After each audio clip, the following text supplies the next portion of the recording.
Salut Claire, serre-moi un verre. T'as un problème, V? Ça se voit, t'es pas en forme en ce moment. Écoute Claire, tout part en couille à Night City, ça se voit non? Tu parles de ces joueurs là mécontents? De ça, des mecs du Play Store qui vont se barrer. 8 ans d'attente pour ça Claire. Qu'est-ce que tu croyais, V? C'est les mecs d'en haut des tours qui dirigent, c'est comme ça. Pourtant on avait tout pour réussir Claire, des super développeurs avec nous. Oui, mais les développeurs sont comme nous, V. En bas des tours, rarement en haut. Et donc tu préconises qu'on ferme notre gueule, c'est ça, comme d'habitude? Exactement. Tu te fais oublier et la tempête passera.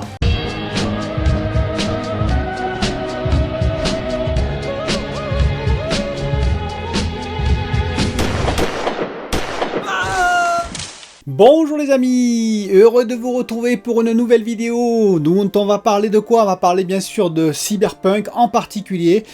Alors il y a donc un des internautes qui m'a dit en commentaire, il y en a un peu marre d'entendre parler de Cyberpunk. Il a pas tort, mais donc cette vidéo quand même était nécessaire parce qu'on a quand même des grosses news et parce que oui, est-ce que Cyberpunk finalement ce n'est pas un peu une catastrophe industrielle dans le monde du jeu bien entendu, et on va voir ce qui se passait avec en particulier Sony bien entendu, qui a, voilà, vous savez ce qui s'est passé avec Sony, mais on va en parler et toutes les conséquences que ça va avoir, et je vais également donner mon avis un peu définitif entre guillemets sur Cyberpunk, les points positifs mais aussi les points négatifs, vous allez voir. En attendant, je voudrais d'abord faire quelques rectificatifs début vidéo, c'est-à-dire que, eh bien, j'ai dit dans une précédente vidéo que Stadia, si jamais, par exemple, vous arrêtiez de payer, eh bien, vous n'avez plus le jeu, c'est faux. Donc, il faut préciser, il y a une offre d'abonnement Stadia gratuite, et oui, gratuite, c'est en HD, ça veut dire c'est pas en 4K, mais vous pouvez continuer à jouer à votre jeu, eh ben, sur Stadia. Alors, par contre, si Google, ce qui m'étonnerait maintenant, vu la popularité qu'ils ont gagnée avec Cyberpunk, mais si Google décidait d'arrêter son projet Stadia, là par contre je ne garantis pas que vous puissiez jouer avec votre jeu ailleurs, eh non, sûrement pas. Mais en tout cas c'est vrai que gratuitement vous pouvez jouer à Stadia également. Une autre petite erreur que j'ai fait, c'est sur Shadow. Et oui, Shadow, vous savez, le système cloud français, ce n'est pas du cloud gaming du tout, non, non, c'est du cloud computing. Ça veut dire quoi? Ça veut dire que carrément, vous allez avoir un ordinateur virtuel à distance où vous pouvez installer et utiliser tous vos softs. Enfin, vous allez utiliser par exemple la suite Adobe, vous allez utiliser n'importe quel Photoshop, ce que vous voulez, à distance, avec la puissance, bien entendu, de votre du service qui est offert par Shadow. C'est quand même important de souligner, donc c'est plus cher, mais ce n'est pas que du cloud gaming, c'est-à-dire que pour ceux qui veulent faire par exemple du montage comme moi ou des choses comme ça et qui n'ont pas les PC adaptés, ça peut être une bonne alternative, au moins temporaire. Et le troisième point que je voulais souligner, eh bien, on va directement rentrer dans le vif du sujet, c'est sur Sony. Il y a encore un autre internaute qui m'a dit « Je te trouve pas trop impartial, je te trouve plutôt partial, on va dire, vis-à-vis de Sony », dernière de mes vidéos aussi, où j'avais dit en particulier que, eh bien, Sony, voilà, il ne voulait pas rembourser. Rappelez-vous, on voyait ça partout. Sony avait arrêté de rembourser les joueurs sur Cyberpunk. Alors oui, c'est probable que Xbox, comme Epic Games, comme Steam, ils étaient dans le même cas un peu flou, c'est-à-dire que Sony, ils savaient pas trop quoi faire vis-à-vis de cette vague de protestations, est-ce qu'ils devaient rembourser ou pas, et je pense que tout le monde était dans le même cas vis-à-vis de CD Projekt, qui, je vous rappelle, a menti. Et oui, ils ont menti, il n'y a pas à dire, il n'y a pas d'autres mots, vous savez, moi j'aime beaucoup CD Projekt. J'ai quelques maintenant en réserve dessus, mais j'aimais beaucoup cette équipe polonaise, parce que voilà, ils avaient fait The Witcher, c'était il y a très très longtemps, et ils faisaient, je crois qu'ils vendaient des vidéos à la demande, ou ils faisaient des cassettes vidéo, je ne sais plus trop, et ils ont décidé de se lancer dans le jeu avec The Witcher, vous savez, d'Andrzej Sapkowski, auteur polonais, donc ils ont repris évidemment son roman, ils l'ont adapté en jeu, et je dirais que c'était une petite équipe sympathique, qui a fait du bon travail. The Witcher 3, jusqu'à The Witcher 3, c'était excellent. Ils étaient dans leur monde, c'était, je veux dire, c'était des passionnés, quoi, voilà, on sentait la passion derrière tout ça. Mais petit à petit, la finance s'est installée au milieu de tout ça, et on le sent bien aujourd'hui avec Cyberpunk 2077, et peut-être qu'ils ont un petit peu oublié d'où ils venaient, et on va dire, je dirais, leur début, pourquoi ils ont lancé cette entreprise, leur amour du jeu, etc. Je ne dis pas qu'ils n'aiment pas le jeu, attention, mais je dis que la finance, à la tête de CD Projekt, a beaucoup pris le pas, j'ai l'impression, et ça a coûté assez cher. cher. Alors, qu'est-ce qui va arriver? Sony, voilà, ils ont décidé, assez courageusement d'ailleurs, hein, d'arrêter sur le Play Store le jeu PS4 et PS5 dématérialisé et de rembourser tous les joueurs qui le désiraient. Alors, PS4, oui, je le comprends, puis il faut le faire, hein, bon, c'est important quand même comme acte. Hein. PS5, je suis un peu surpris, puisque après tout, le jeu il marche quand même sur PS5, même s'il n'est pas, on va dire, topissime, il y a quelques bugs, mais je pense qu'il marche, d'après les retours que j'ai eus, c'est pas catastrophique comme sur la PS4, la première PS4 du nom. Hein. Mais voilà, ils ont décidé carrément d'arrêter le jeu. Ça veut dire quoi? Ça veut dire que d'après moi, il y a beaucoup de conséquences à ça. La première conséquence, c'est est-ce que Sony va se retourner contre CD Projekt? Parce que c'est bien beau, mais ils perdent de l'argent. Donc, vous savez, quand j'ai fait la vidéo sur est-ce qu'ils vont faire un procès, c'est bien possible qu'ils fassent un procès à CD Projekt, ou alors qu'ils trouvent un accord sous la table, ce que je pense ça va être plutôt ça. Mais du coup, si Sony fait ça, qu'est-ce que va faire Xbox? Parce que Xbox, après tout, avec la Xbox One, c'est un peu pareil. Et donc, on risque d'avoir le même schéma qui va se reproduire. Donc, l'argent, vous savez, les 8 millions de jeux qui ont été vendus dès le début et qui ont rentabilisé fortement CD Projekt dès le début, en 2 jours, je crois, ça risque de diminuer quand même pas mal. Et l'action va encore s'en prendre peut-être un coup. Le deuxième effet qui se coule, comme on dit, hein, le deuxième effet de ce remboursement de Sony, c'est que c'est un précédent, quoi. C'est-à-dire, voilà, ça va faire jurisprudence. C'est-à-dire que, certes, dans le passé, il y avait eu, je crois, un cas ou deux comme ça, mais c'était sur des jeux beaucoup plus mineurs. C'est-à-dire que CD Projekt, rappelez-vous, Cyberpunk 2077, c'est 8 ans d'attente, c'est 700 développeurs à la fin, c'est 8 ans de développement surtout, hein. C'est énorme, c'est le jeu, voilà, le survendu, c'est 200 millions de dollars de publicité fait dessus, hein. C'est-à-dire plus que la conception du jeu même. Voilà, c'était le hype total, on était tous sur les starting blocks pour l'avoir ce jeu, enfin tous, j'exagère, mais beaucoup quand même, hein. La preuve, ils comptaient en vendre jusqu'à 20 millions avant Noël, 20 millions de copies, vous imaginez, ce chiffre ne sera sans doute pas atteint. Et donc, quand vous avez, c'est presque l'équivalent, si vous, excusez-moi, mais c'est presque, hein, je dis bien presque l'équivalent de GTA 6 finalement en termes d'attente. GTA 6, ce sera peut-être encore plus, ce sera énorme, mais ceci dit, voilà, c'était de ce gabarit-là, quoi, c'était tout en haut. Et donc, la déception est d'autant plus grande, et surtout, le coût financier va être énorme. Une jurisprudence comme ça, vous savez, sur un gros titre comme ça, les éditeurs vont quand même réfléchir. Ça fera peut-être réfléchir un peu plus d'ailleurs les éditeurs, parce que il est vrai que de tout temps il y a eu des bugs, hein. Moi j'en ai connu même il y a 20 ans, il y a 25 ans, il y avait des jeux buggés. Mais à ce point quand même, ça en devient inquiétant, c'est-à-dire qu'on balance des jeux finis si on veut. Bon, Cyberpunk étant évidemment le top du top sur PS4 et Xbox One. Mais même Assassin's Creed Valhalla, les bugs, on en compte quand même pas mal, hein. Ça commence à faire beaucoup.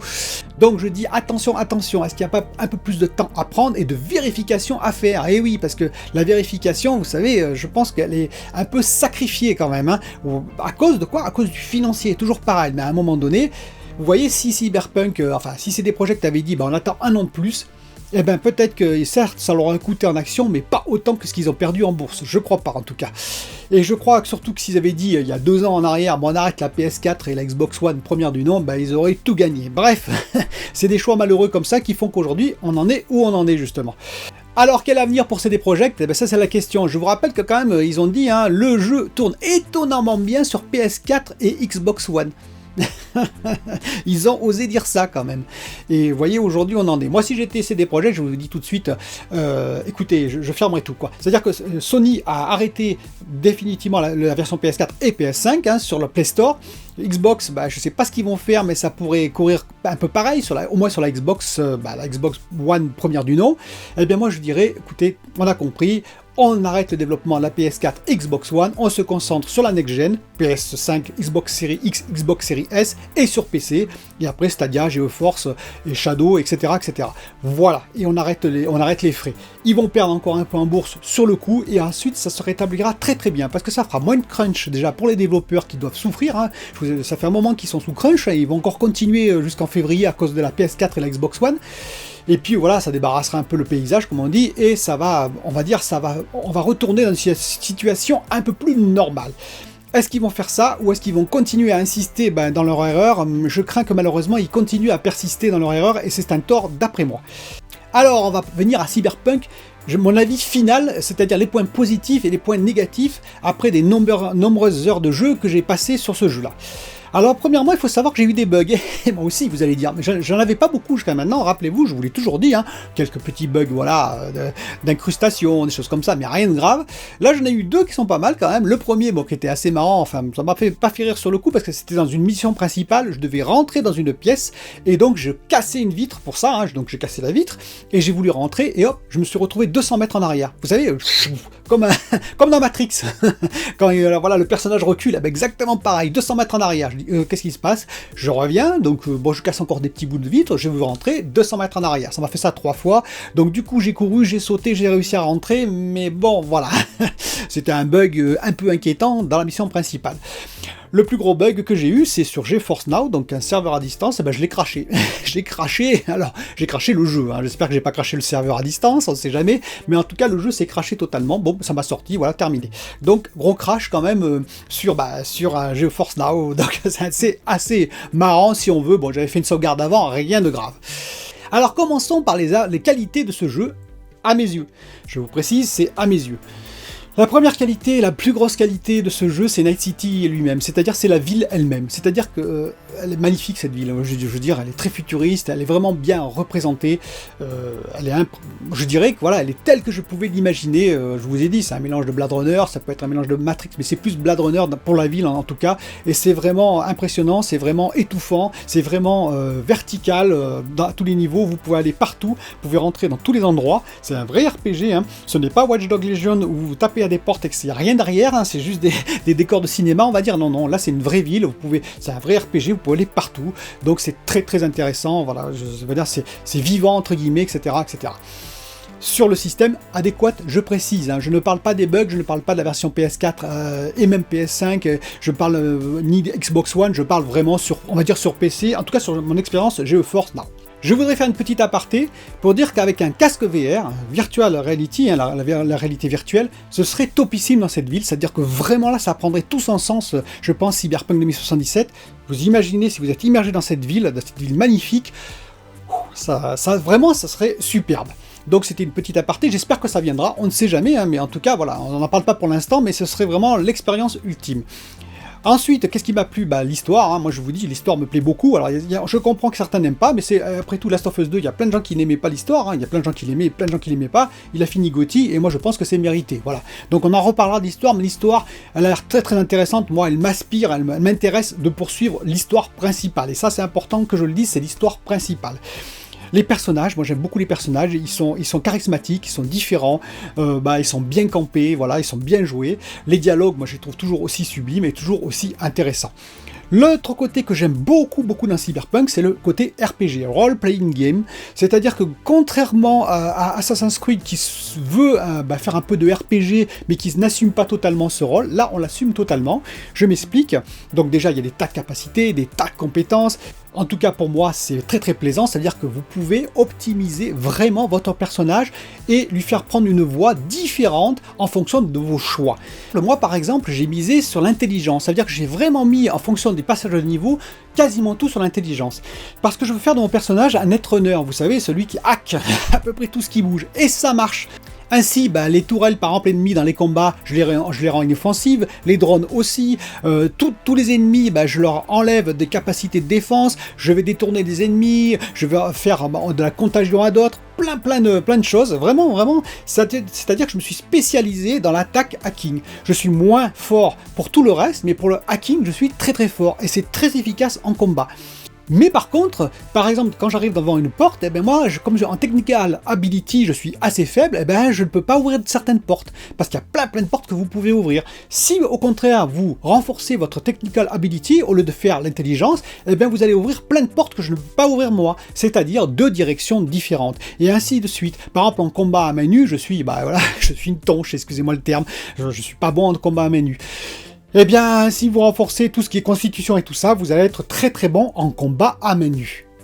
Et qu'est-ce qu'il y a encore comme point positif? Eh ben, c'est le cyberespace, c'est-à-dire tout ce qui est justement piratage de différents objets, etc. Je trouve le système pas trop mal. Alors oui, on peut en discuter, mais non, moi je le trouve pas trop mal, ça me plaît beaucoup, je trouve que voilà, ils ont trouvé un système assez intelligent, un bon compromis entre guillemets. Le dernier point que je vais trouver positif, c'est toujours dans l'histoire, ben, c'est les fins multiples. N'oubliez pas, hein, alors je suis pas à la fin, mais je sais déjà qu'il y a des fins multiples et que vos choix vont influencer sur la fin que vous allez obtenir. Et ça c'est important, et je sais qu'il y a plusieurs fins. The Witcher 3 avait introduit fortement d'ailleurs ce système, rappelez-vous, et c'était un très très bon système. Je pense qu'il est accentué dans Cyberpunk 2077, et ça c'est quand même une qualité, c'est-à-dire que vous jouez pas le même scénario en fonction de vos choix. Et bon, ça c'est, voilà, moi c'est ce qui me plaît, c'est que vos choix vont influencer la fin. Les défauts, les défauts, bah, il y en a plein, hein, que je vous dise. Oui, alors il y a les bugs, mais ça on va les oublier, admettons que les bugs soient corrigés, parce que normalement, je dis bien normalement, c'est temporaire. On va oublier la PS4 et la Xbox One aussi, hein, désolé, mais bon, ça, ma foi, je vais dire que normalement, il devrait arrêter, hein, comme je l'ai déjà expliqué. Parlons du fond du jeu plutôt. Le plus gros défaut pour moi, et oui, c'est déjà première ou troisième personne. Skyrim offrait les deux choix. Vous aviez la molette, vous pouviez reculer ou avancer, hein, voilà, ou choisir, sur PS4 c'est pareil, mais vous pouvez choisir si vous jouez en troisième personne ou en première personne. Et ça, je trouve ça très très important. Parce que effectivement, ça va influencer sur plusieurs items d'ailleurs dans le jeu. Et puis il y a des joueurs qui aiment bien jouer en troisième personne, voilà, c'est comme ça, et je vois pas pourquoi ils l'ont pas fait, alors qu'ils le font par exemple pour la voiture. La voiture, vous pouvez être dans le cockpit ou à l'extérieur, pourquoi ils l'ont pas fait dans le jeu? Ils l'ont peut-être pas fait dans le jeu parce que justement, on va dire la dynamique physique des personnages, c'est-à-dire comment ils se bougent, etc., bah, c'est pas topissime quoi, hein. Je suis désolé, autant la ville, moi je la trouve très très belle, autant les personnages, alors, ils sont pas moches, mais je dirais, ça fait pas très hyper next-gen, 8 ans de développement pour arriver à ça. Vous voyez ce que je veux dire? C'est correct, hein, on va pas se plaindre, mais voilà, des fois, je dis bien, ça me fait penser à Tezo, hein, c'est pour vous dire. Tezo, vous prenez Tezo, un jeu que j'ai beaucoup joué, hein, puisque j'ai joué pendant plus d'1 an. Bon, les personnages n'étaient pas top, mais c'était pas la même, on va dire, envergure de développement, et puis surtout pas le même âge, hein. C'est sorti il y a quelques années, Tezo, quand même. Là, on est en 2020, ça sort en 2020, ça sort avec la next-gen. Voilà, pour moi, c'est les personnages, c'est la physique des personnages, comment ils se déplacent, etc., comment ils évoluent, c'est pas toujours top. Et surtout, avec vos deux mains devant, là, ça fait un peu robotique, hein. Voilà, donc c'est pas un gros défaut, mais quand même, je trouve ça un peu dommage. La conduite des voitures, bon ben désolé, il y en a qui m'ont dit oui mais c'est pas mal, etc. En tout cas tu peux pas comparer avec Forza Horizon 4 par exemple, tout à fait, la personne a raison, hein, parce qu'effectivement je compare vraiment un jeu de voiture avec un RPG. Par contre je vais prendre Watch Dogs Legion quand même, qui est beaucoup plus proche en termes de construction. Même Watch Dogs Legion de Ubisoft fait mieux en voiture, je suis désolé de le dire, donc c'est quand même dire qu'au bout de 8 ans, une équipe spécialisée, ils étaient 700 à la fin, pour faire ça en voiture, c'est pas terrible quoi, voilà, ça craint quoi. Je trouve que vraiment ça fait pas du tout next-gen de ce côté-là non plus. Il y a des ennemis, on peut en parler aussi, il y a des ennemis, alors c'est bon, c'est peut-être dû à des bugs aussi, hein, mais des fois il y a des ennemis qui bloquent, voilà, ils restent comme ça, alors, et sans que je les ai hackés, parce que quand je les hack c'est tout à fait normal, mais voilà, ils bougent pas, vous arrivez, vous les flinguez.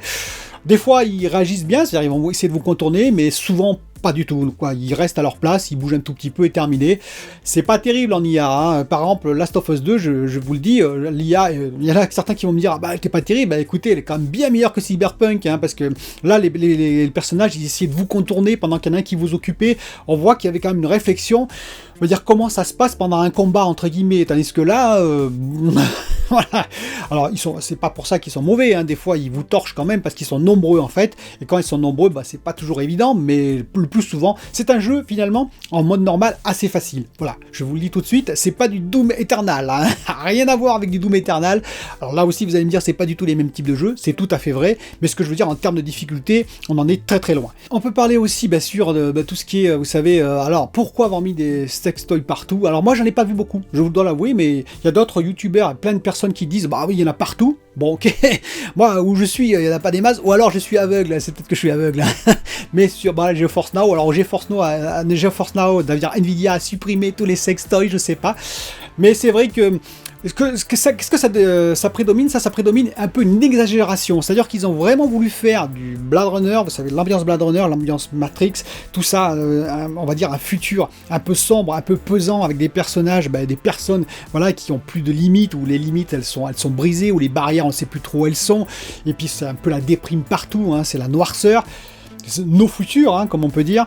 Oui, mais c'est pas en exagérant le trait que ça va être mieux, que le jeu va être meilleur. Il faut trouver le bon équilibre. Peut-être qu'ils sont allés un peu trop loin. Par exemple, dans tout ce qui est aussi, vous savez, la sexualité, les trans, qu'on leur a reproché beaucoup d'ailleurs, l'image des trans, etc., etc. Bref, ils sont peut-être allés un peu loin sur certains sujets, parce qu'ils voulaient vraiment mettre cette ambiance-là, peut-être, mais il suffisait de mettre un petit peu moins, d'être un peu plus conventionnel, entre guillemets, et je pense que l'ambiance aurait été tout aussi bonne. Mais pour finir, et c'est surtout ça le gros point, je pense, le gros point qui pose problème à ce jeu, c'est finalement, est-ce qu'il est next-gen? Parce que nous, on s'est tous hypés sur ce jeu, 8 ans de développement, je vous rappelle, dont en particulier à la fin ils étaient 700, on a eu 200 millions de communications, je le rappelle aussi, bref, le gros truc, avec des émissions spéciales, etc., etc., etc., et on s'est tous dit, waouh, c'est le jeu du futur, voilà, c'est le jeu qui, quand il va être sur PS5 et Xbox Series X en next-gen, et Xbox Series S en next-gen, puis sur PC bien sûr en ultra partout, ça va être magnifique et tout. Ce qui est vrai, en partie, mais pas totalement. Voilà, c'est ça le problème, c'est pas totalement. Ça veut dire que non, on n'est pas vraiment dans le jeu du futur. On est dans un jeu, sur certains aspects, qui a amélioré par rapport à ce qui existait avant, et sur d'autres, qui est même, on va dire, peut-être même dégradé par rapport à certains jeux standards qu'on connaissait, enfin, du topissime standard qu'on connaissait. Pourquoi? Il y en a certains qui font des comparaisons maintenant avec GTA V, quand même, qui a quelques années d'existence, vous imaginez bien. Donc voilà, on a été vraiment hypé par ce jeu, et forcément la déception, elle est un petit peu là. Alors, la question qui reste, que je me pose, c'est est-ce qu'il sera GOTY ou pas? J'avais dit GOTY, vous savez, peut-être. Peut-être pas. Peut-être pas parce que Sony, comme je vous ai expliqué, avec cette histoire de Sony, avec cette histoire qu'ils ont menti, donc c'est des projets que ça se sait, avec cette histoire que la PS4, Xbox One, on va dire tout ce déclenchement, ça va peser dans la balance des GOTY, je pense. Est-ce qu'on peut récompenser une entreprise qui finalement a menti au départ? Je ne sais pas si ça va pas peser dans la balance. Le deuxième facteur, bien entendu, c'est ce que je vous expliquais, tous les défauts de ce jeu. Il a des très grandes qualités, mais il a aussi des défauts. Or, il y aura une concurrence. Bah oui, en 2021, il va sortir d'autres jeux, au moins les 6 premiers mois, parce que je ne sais pas jusqu'à quand s'arrêtent les GOTY pour évaluer un jeu. Mais en tout cas, les 6 premiers mois, il va sortir d'autres jeux. Et pour peu qu'il y a un poids lourd qui sorte également, donc il y en a quelques-uns qui peuvent être sur la liste, eh bien on ne sait jamais. On ne sait jamais, Cyberpunk peut-être n'aura pas le GOTY, effectivement. C'est à discuter, mais je pense que ce qui va faire le plus mal à Cyberpunk, ce n'est pas son aspect technique, c'est l'aspect graphique, parce que ça va peut-être s'améliorer avec la next-gen sur PS5, Xbox Series X, Xbox Series S, et puis même sur PC dans le futur, ils vont peut-être améliorer certains, on va dire, tout ce qui est bug, ils vont enlever, et puis ils vont améliorer peut-être encore les textures. Ce qui va peser dans la balance, c'est, je vous dis, tout cet aspect, on va dire, mensonge, voilà, tout ce qu'ils ont un peu dissimulé, ce qui fait que ça fait de CD Projekt on va dire, une image qui est pas très clean alors qu'ils avaient une très belle image avant. Dites-moi ce que vous en pensez en commentaire, j'attends vos commentaires nombreux et je vous dis à bientôt pour notre vidéo.